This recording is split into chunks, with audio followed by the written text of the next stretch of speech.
नमस्कार, मी सुवर्णा. अर्थ आणि संकल्प या विशेष बुलेटिनमध्ये स्वागत. केंद्रीय अर्थमंत्री निर्मला सीतारमण अर्थ मंत्रालयामध्ये दाखल झालेले आहेत. सकाळी 11 वाजता त्या अर्थसंकल्प मांडणार आहेत.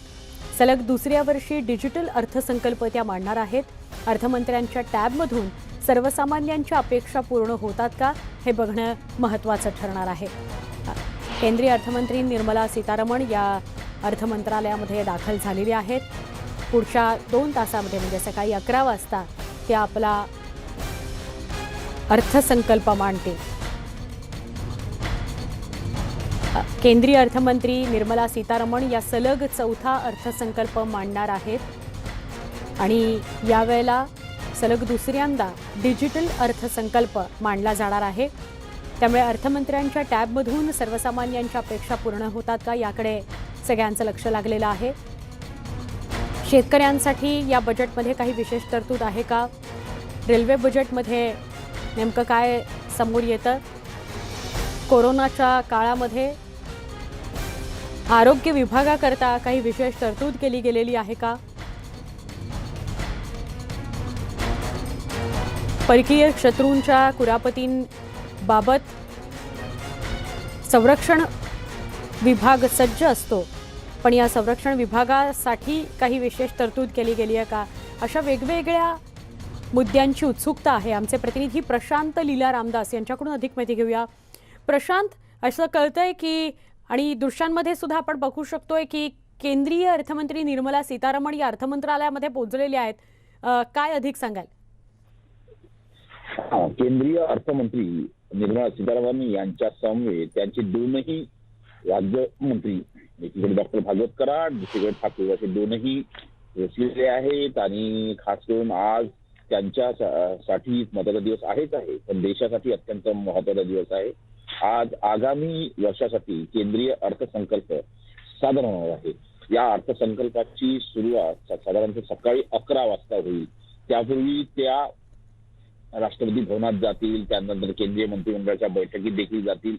प्रथमतः ते राष्ट्रपती भवनात जाऊन आज जो अर्थसंकल्प मांडण्यात येणार आहे त्या संदर्भात राष्ट्रपतींचा होकार आणि शिक्कामोर्तब होईल. त्यानंतर केंद्रीय मंत्रिमंडळाची बैठक होईल आणि त्या बैठकीमध्ये देखील ही जी बैठक असते ही औपचारिक बैठक असते, तर एक परंपरा आहे की केंद्रीय अर्थसंकल्प मांडण्याच्या पूर्वी त्या केंद्रीय अर्थसंकल्पावरती केंद्रीय मंत्रिमंडळाचा शिक्कामोर्तब व्हावा.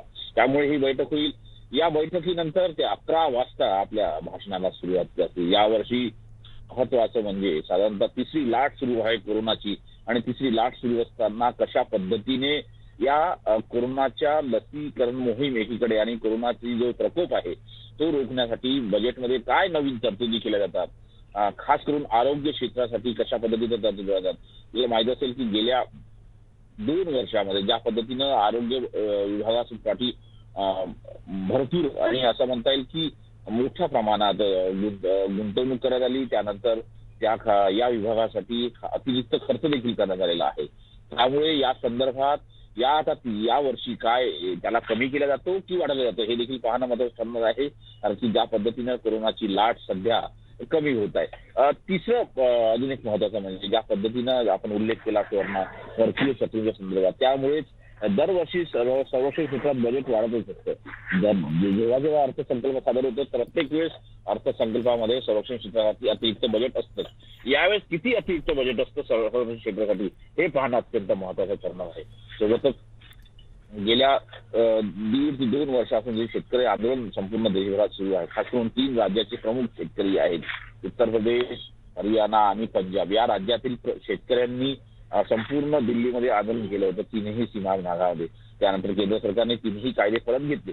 पण महत्वाचं म्हणजे जर बघितलं त्यानंतर आता शेतकऱ्यांच्या संदर्भात आणि कृषी क्षेत्राच्या उन्नतीकरणाकरता, उदात्तीकरणाकरता कशा पद्धतीने या क्षेत्रात गुंतवणूक केली जाते किंवा या क्षेत्रासाठी कशा पद्धतीनं अर्थसंकल्पीय बजेट किती दिला जातं हे देखील पाहणं मदत करणार. कारण की संपूर्ण कोरोनाच्या काळामध्ये जर बघितलं तर कृषी क्षेत्राची वाढ झालेली आहे.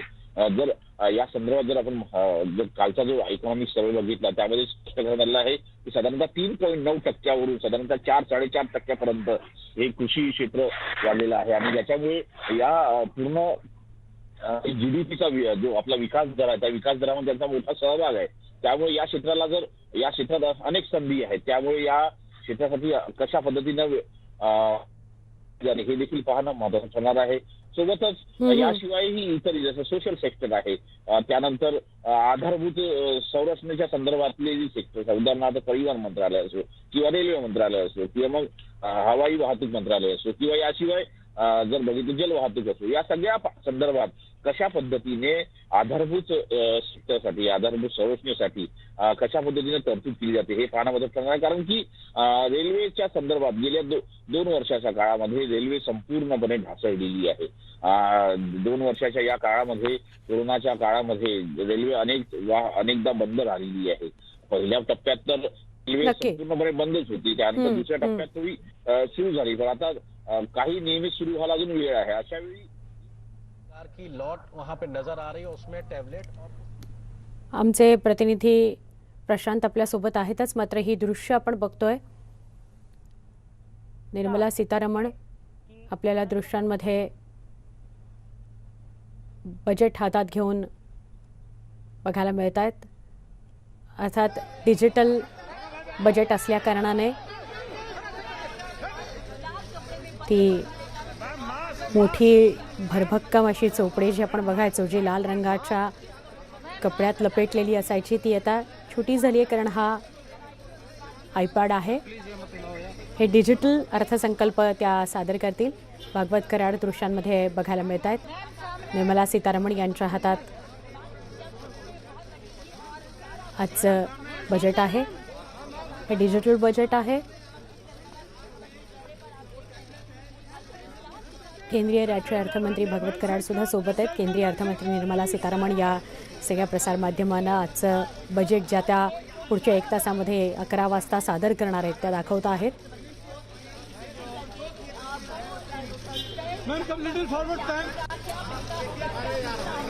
अर्थ मंत्रालयातून निर्मला सीतारमण बाहेर पडलेले आहेत, तेव्हाची दृश्य आपण बघतोय. बरोबर 8:30च्या दरम्यान, 8:15 8:30च्या दरम्यान त्या अर्थ मंत्रालयामध्ये दाखल झाल्या. पाठोपाठ भागवत कराडही दाखल झाले आणि आता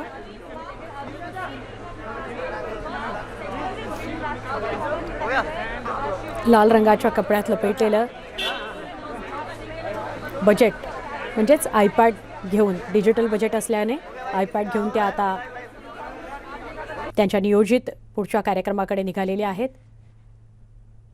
आजच्या अर्थसंकल्पाकडे सगळ्यांचं लक्ष आहे. खरं तर दरवर्षीचा अर्थसंकल्प काय घेऊन येणार याची उत्सुकता सगळ्यांनाच लागलेली असते. जे जे अर्थकारणाशी निगडीत आहेत, मग ते घरातलं अर्थकारण असो किंवा इन्व्हेस्टमेंटच्या अनुषंगाने आपण इंटरेस्ट घेतो असं अर्थकारण असो किंवा देशाचं, राज्याचं अर्थकारण असो, जे जे या अर्थकारणाशी निगडीत आहेत त्या सगळ्यांकरता हे बजेट फार महत्त्वाचं असतं आणि त्यामुळे बहुतांश भारतातली लोक या बजेटकडे लक्ष ठेवून असतात. अर्थ मंत्रालयातून निर्मला सीतारमण निघालेले आहेत. त्यांच्या बजेट हातात आपण पाहिलं, प्रसारमाध्यमांना सुद्धा त्याने ते दाखवलं. या टॅबमध्ये नेमकं काय दडलंय हे पुढच्या काही तासांमध्ये स्पष्ट होईल आणि न्यूज 18 लोकमत या बजेटमध्ये नेमकं काय दडलंय हे वेगवान स्वरूपात तुमच्यापर्यंत पोहोचवेल. अचूक घडामोडी तुमच्यापर्यंत पोहोचवण्याचा प्रयत्न करतोय. अर्थमंत्री निर्मला सीतारमण या बजेटमध्ये काय घेऊन येत आहेत याविषयीची उत्सुकता आहे आणि त्याचे सगळे अपडेट्स, ताज्या बातम्या, या बजेटमध्ये काय आहे, का आहे, त्याचं विश्लेषण, हे सगळं तुमच्यापर्यंत न्यूज 18 लोकमत आज दिवसभर पोहोचवत राहणार आहे.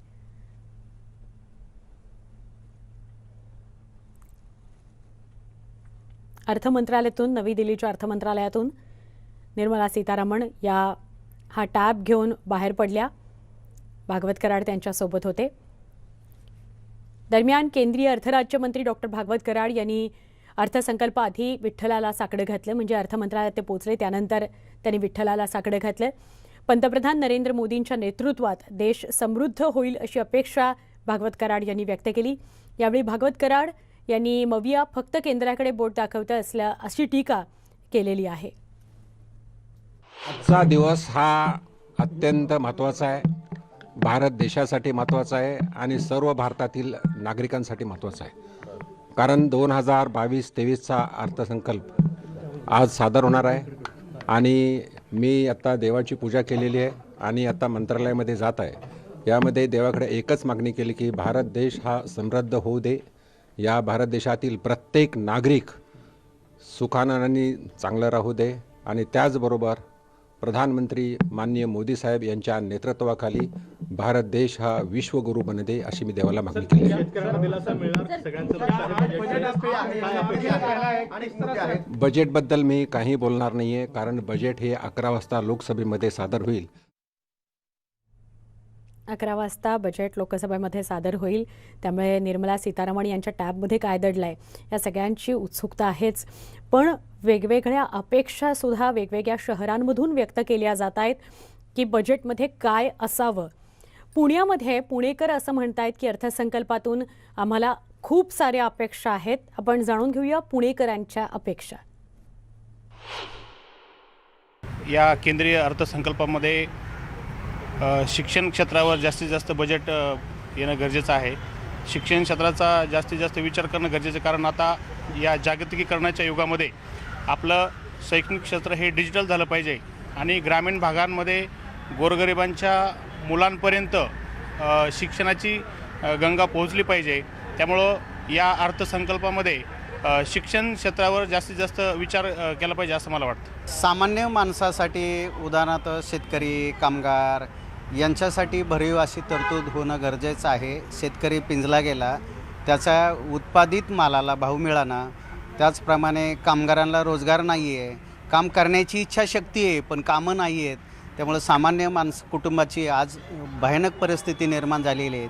जे शब्द दिले होते, ज्या शब्दावरती निवडणुका जिंकल्या, त्याचा कुठंतरी पालन झालं पाहिजे. एक महिला म्हणून मला वाटतं की मागच्या काही दिवसांपासून जी महागाई वाढत आहे, गॅसचे दर वाढत आहेत, जीवनावश्यक वस्तूंचे जे दर वाढत आहेत, तर ते कुठंतरी त्याच्यावर कुठंतरी सरकारने नियंत्रण आणलं पाहिजे. बजेट सादर होत आहे, तर ॲज अ स्टुडंट म्हणून विद्यार्थ्यांसाठी काय पॉलिसीज आहेत, विद्यार्थ्यांसाठी किती पर्सेंटेज बजेट आहे, परत विद्यार्थ्यांना शिष्यवृत्ती वगैरेचं काय आहे, हे सगळं सांगण्यात आलं पाहिजे. कोविड नंतरच्या 2 वर्षाच्या काळात लोकांच्या उत्पन्नावर आणि रोजगारावरती झालेला परिणाम लक्षात घेता त्यामध्ये सगळ्यात जास्त मदतीची गरज आत्ता सरकारनं करायला हवी.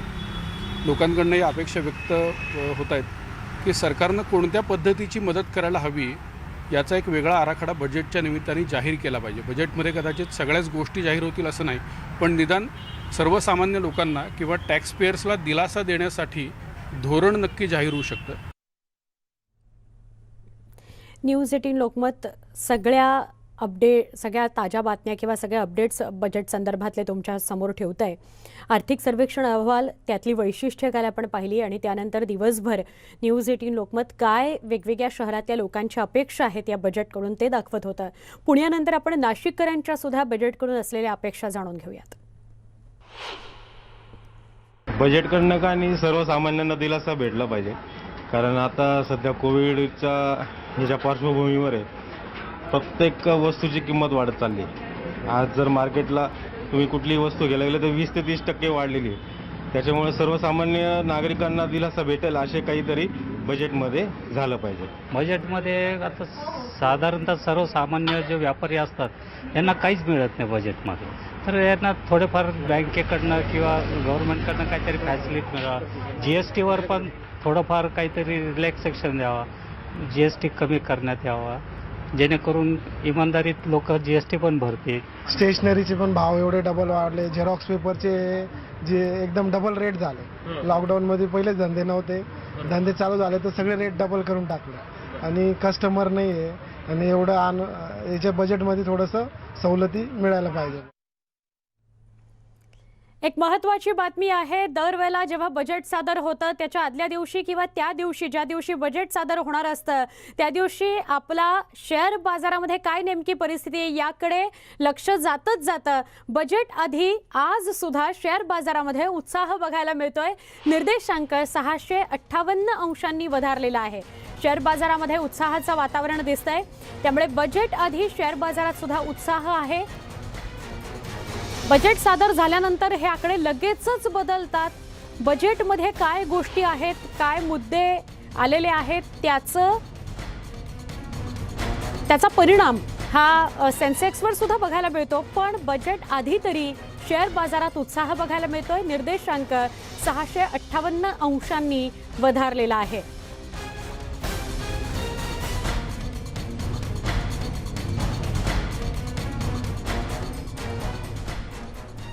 नाशिककरांप्रमाणेच औरंगाबादकरांच्या अर्थसंकल्पाकडून काय अपेक्षा आहेत त्याही बघूयात. आपल्या मंत्री ज्या आहेत विशेषतः त्या महिला अर्थमंत्री आहेत, त्यामुळं महिलांच्या कड घेऊन किंवा महिलांकडे झुकणारं बजेट अपेक्षित आहे. या वर्षीच्या बजेटमध्ये महिलांचा सहभाग जो 2%च असतो तो खूप सारा वाढावा म्हणून विशेषतः इन्कम टॅक्समध्ये निदान स्टार्टअपसाठी 7 वर्षाची तरी सवलत या ठिकाणी मिळावी. आपल्याकडे 2014 नंतर ATCच्या अंडर फक्त 1.5 लाखांपर्यंतच डिडक्शन आहे, तर ते थोडंसं वाढलं तर आपल्यालाच फायदा होईल. आणि दुसरं म्हणजे एक इफेक्टिव्ह टॅक्स रेट जो आहे तो जरी 30% म्हटला तरी त्याच्या वरती जातोय, म्हणजे सेस आणि सरचार्जेस मिळून तो ऑलमोस्ट 42% to 50% पर्यंत जातो. तर तो इफेक्टिव्ह टॅक्स रेट किंवा सरचार्ज आणि सेस कमी झालं तर सगळ्यांनाच फायदा होईल. कंपनीने जरी आमच्यासाठी सेफ्टीची सुविधा केलेली असली तरी सरकारने पैशांची काहीतरी तरतूद करावी या दृष्टीने की जे आम्ही सेफली कंपनीतून उशिरा घरी जाऊ शकू याच्यासाठी काहीतरी आर्थिक तरतूद करावी. कोरोना काळात ज्याप्रमाणे शासनाने मोठमोठ्या उद्योगपती मोठमोठ्या उद्योगधंद्याला कर्जमाफी केली, त्याचप्रमाणे छोटे जे व्यावसायिक आहेत, छोटे नोकरदार लोक आहेत, त्यांचे पगार अत्यंत 10, 15, 20 हजाराच्या मर्यादेत ज्यांचे पगार आहे, त्यांचं माझं असं म्हणणं आहे की शासनाकडून अशी अपेक्षा आहे की त्यांचं सर्व प्रकारचं कर्ज शासनाने माफ करावं. राज्यातील लोकप्रतिनिधींचंही केंद्रीय अर्थसंकल्पाकडे लक्ष लागलेलं आहे. केंद्र सरकारला मोठ्या प्रमाणात महसूल देणाऱ्या महाराष्ट्राला केंद्रीय अर्थसंकल्पात भरीव निधी मिळावा अशी अपेक्षा लोकप्रतिनिधी व्यक्त करतायत. एकीकडे कोरोना तर दुसरीकडे वाढती महागाई, अशा कचाट्यात सर्वसामान्य अडकला आहे. त्यामुळे केंद्रीय अर्थसंकल्पाकडे सामान्य नागरिकांच्या नजरा लागल्या. केंद्रीय अर्थमंत्री निर्मला सीतारामन उद्या 2022-23 या आर्थिक वर्षासाठीचा अर्थसंकल्प सादर करणार आहेत. कोरोना संकटातून अर्थव्यवस्था पूर्णपणे सावरली असल्याचा दावा आर्थिक पाहणी अहवालात करण्यात आलाय. केंद्रीय अर्थसंकल्पाविषयी सर्वसामान्यांप्रमाणेच लोकप्रतिनिधींच्या काही अपेक्षा आहेत. या अर्थसंकल्पात महिलांना समान संधी सोबतच समान वेतनाचा मार्ग मोकळा व्हावा अशी अपेक्षा विधान परिषदेच्या उपसभापती नीलम गोऱ्हे यांनी व्यक्त केली आहे. इक्वल पे आणि इक्वल राईट्स कमिशन राष्ट्रीय स्तरावरती नेमलं जावं हे आवश्यक आहे की जेणेकरून सर्व ठिकाणच्या नोकऱ्यांमध्ये स्त्रियांना समान संधी आणि समान रोजगार आणि समान विकासाचा अधिकार मिळू शकेल. पण एवढं करण्याची राजकीय इच्छाशक्ती केंद्र सरकारची आहे की नाही या प्रश्नचिन्हाचं उत्तर मात्र मला लगेच मिळेल असं वाटत नाही. केंद्रीय अर्थसंकल्पावर कोरोनाचं सावट असणार आहे, कारण गेल्या 2 वर्षांपासून अर्थव्यवस्था कोरोनाचा सामना करते. कोरोनाला रोखण्यासाठी वेळोवेळी केंद्र आणि राज्य सरकारकडून निर्बंध लादण्यात आले होते. त्याचा परिणाम उद्योग आणि व्यापारावर झालाय. मोदी सरकारचा हा अर्थसंकल्प सर्व वर्गाला न्याय देणारा असेल असं मत सत्ताधारी पक्षाच्या नेत्यांनी व्यक्त केलं आहे. निश्चितपणे मला असं वाटतंय की सर्वसामान्यांना, मध्यमवर्गीयांना, नोकरदारांना, शेतकऱ्यांना, कामगारांना याच्यामधून निश्चितपणे न्याय मिळेल आणि अशा प्रकारचा अर्थसंकल्प असेल की जो देशाच्या समृद्धीकडे घेऊन जाण्यासाठी आपल्याला मदत. केंद्र सरकारच्या तिजोरीत महाराष्ट्रातून मोठ्या प्रमाणात कर जमा होतो. त्यामुळे केंद्र सरकार अर्थसंकल्पात महाराष्ट्राला भरीव निधी उपलब्ध करून द्यावा अशी अपेक्षा नगरविकास मंत्री एकनाथ शिंदे यांनी केली आहे. मोठ्या प्रमाणावर अपेक्षा आहेत, कारण मोठ्या प्रमाणामध्ये देशभरामधल्या इतर राज्यांपेक्षा महाराष्ट्रातून महसूल जो आहे केंद्र सरकारला जात असतो. त्यामुळे केंद्र सरकारने देखील बजेटमध्ये महाराष्ट्राला झुकतं माप दिलं पाहिजे आणि मोठ्या प्रमाणावर निधी दिला पाहिजे. महाराष्ट्रासारख्या एका नंबर 2ची लोकसंख्या असलेल्या देशातल्या राज्यामध्ये 1 किंवा 2च फक्त त्या ठिकाणी मेडिकल कॉलेजेस केंद्राच्या दृष्टिकोनातून मिळालेले. त्यामुळं केंद्र पुरस्कृत मेडिकल कॉलेजेस वाढावे, इन्फ्रास्ट्रक्चरच्या अनुषंगाने मोठ्या पद्धतीनं निधी कशी मिळेल, म्हणजे यंत्रसामुग्री असेल, बांधकामं असतील, त्याला मोठ्या पद्धतीनं निधी उपलब्ध झाली पाहिजे. गेल्या काही काळात देशात महागाई वाढली आहे. इंधन दरांपासून ते जीवनावश्यक वस्तूंपर्यंत सगळ्यांचीच दरवाढ झाली आहे. त्यामुळे सर्वसामान्यांचं बजेट कोलमडलेलं आहे. केंद्रीय अर्थसंकल्पाच्या माध्यमातून केंद्र सरकारनं सर्वसामान्यांना दिलासा द्यावा अशी अपेक्षा पुनर्वसन मंत्री विजय वडेट्टीवार यांनी व्यक्त केली आहे. त्या उज्ज्वला गॅसची योजना आणली, पण सिलेंडरचे दर वाढले. त्यामध्ये कुठेतरी कमी करायची गरज आहे. आपण अनेकांच्या घरात पाहतो की सिलेंडरचं आता गॅसवर सगळी वापरणंच बंद झालेलं आहे. कारण याचं आहे की त्याला ते झेपत नाही, सामान्य माणसाला, गरीब माणसाला तर झेपत नाही. तर ते कुठेतरी त्याच्यावर निर्बंध आले पाहिजेत. आणि सगळ्यांच्या भावना आहे की महागाईवर कंट्रोल करावं केंद्र सरकारने आणि महागाईच्या या भस्मासुरापासून आता सगळ्या जनतेला बाहेर काढावं, ही सार्थ अपेक्षा. कोरोना संकटातून देशाची अर्थव्यवस्था सावरली असल्याचा दावा आर्थिक पाहणी अहवालात करण्यात आलेला आहे. त्यामुळे आता सर्वांच्याच अपेक्षा वाढलेल्या आहेत. केंद्रीय अर्थसंकल्पातून सर्वसामान्यांना दिलासा मिळेल अशी सर्वांची अपेक्षा आहे. Bureau report, news 18 Lokmat. अपेक्षा काय आहेत सर्वसामान्यांच्या या बजेटकडून ते तर आपण पाहिलं. आणि पुढच्या 1-1.5 तासामध्ये अर्थसंकल्प नेमका काय असेल हेही आपल्यासमोर स्पष्ट होईल. केंद्रीय अर्थमंत्री निर्मला सीतारामन 11 वाजता लोकसभेमध्ये हा अर्थसंकल्प सादर करतील. त्याविषयीचे अपडेट्स थेट प्रक्षेपण तुमच्यापर्यंत पोहोचवणार आहोत. आत्ता बुलेटिनमध्ये इथेच थांबतोय. कोरोनाचे नियम पाळायला विसरू नका, कारण अजूनही कोरोना गेलेला नाही. जरी रुग्णसंख्या कमी झालेली असली आणि निर्बंध शिथिल करण्यात आलेले असले तरी देखील news18lokmat.com या यूट्यूब चॅनलला सबस्क्राईब करा. फेसबुक, ट्विटरवर फॉलो करा. पहा फक्त न्यूज 18 लोकमत.